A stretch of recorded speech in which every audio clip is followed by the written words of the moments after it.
And on the topic of custom soundtracks, tell me in the comments what your custom soundtrack on this thing is, if you have one. Because mine is composed of things that most people, again, wouldn't like. Well, not wouldn't like per se. For example, Godsmack. Godsmack is a controversial band in video games. I'm just swallowing my own words. I have no idea why. I'm sorry. I thoroughly apologize. You know that I am not like this usually, but Godsmack is a controversial band in video games. Reason being, at least I think so, Prince of Persia Warrior Within. Sorry. Lots of people think that Warrior Within is the worst in the series. Like, they took the prince and they did an entire 180 of him. Turned him into a brooding emo douche. And I talked about this on the podcast I was on, which, hell, I'll link it if you want. But, Warrior Within is my favorite game of all time. And I'll give my reasons. First of all, the brooding emo thing, like 2004 is when the game was released, right? And back then the whole brooding emo thing wasn't really a thing. It was out there, but it wasn't really a staple, you know, a stereotype.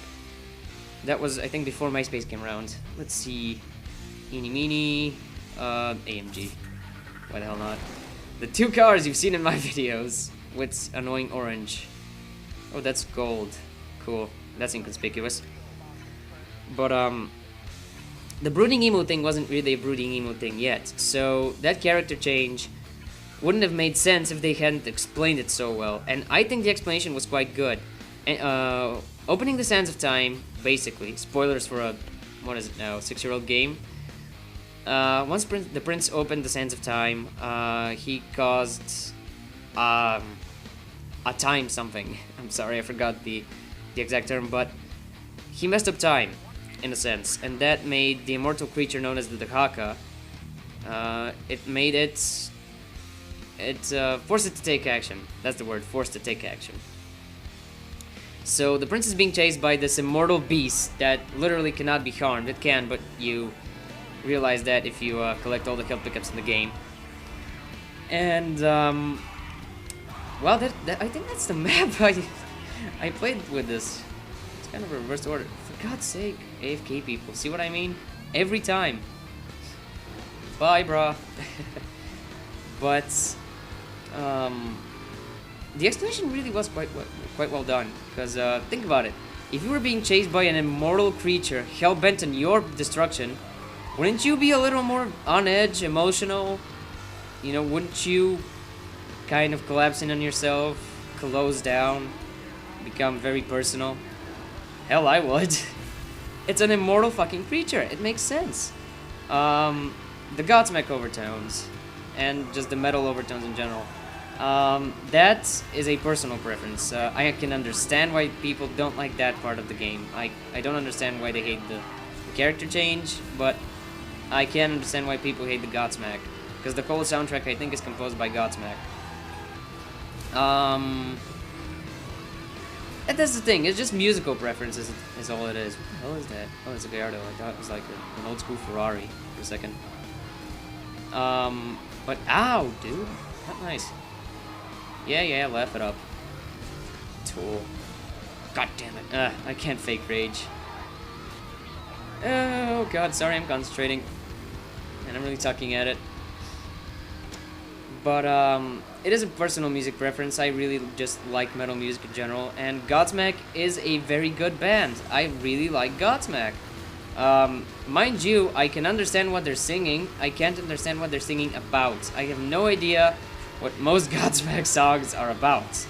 I Stand Alone is about the Scorpion King or some shit. Whoa! I thought he died. I'm sorry. Fake enthusiasm. I thought he fucking died. Sorry, brah. Shortcuts. No such luck. Pay attention to your minimap. Oh, that's the quick tippy. There. The quick tip quickie of this video is mind your surroundings. The map is your best friend in this game. Well, your second best friend apart from your left thumbstick. It really shows where the shortcuts are, and they can be used to great advantage, as you just saw. Then again, this isn't really tough racetrack to begin with. And that's another quick tip, clicky. Use your nitrous when going uphill. That's how I overtake most of my opponents.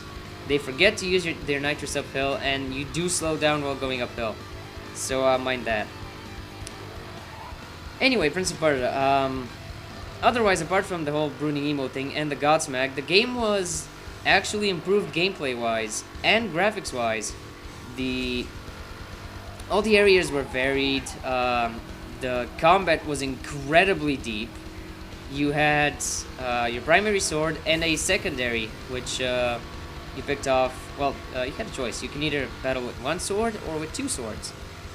And I preferred the two-sword approach, mainly because if you got to any tight spot, you just threw the thing at the person who was nearest to you and just fucking run. But yeah, I preferred the two-sword approach, but you could do some amazing acrobatics with just one sword. But the combat was incredibly deep. Like, you had I think the whole moves list was unlocked from the beginning once you picked up the damn stick, all the way till the end. And in terms of story, did it get resolution? I guess. I loved it. But then again, favorite game of all time. You be the judge. You play it. I would recommend playing that, but if you're gonna play it on something, play it on a PC. Like, everybody today has a powerful PC. Hell, even mine will run it at max graphics, and mind you, mine's from 2007. But yeah, do play it on PC. I think the graphics will be better. I would have played it for you guys on my PS2, but that shat the bed for no reason. Like, I bought Prince of Persia Warrior with internet, put it a little, and then blah blah blah, tongue twisters. Played it a little, and it just sort of decided to die on me. I don't know why.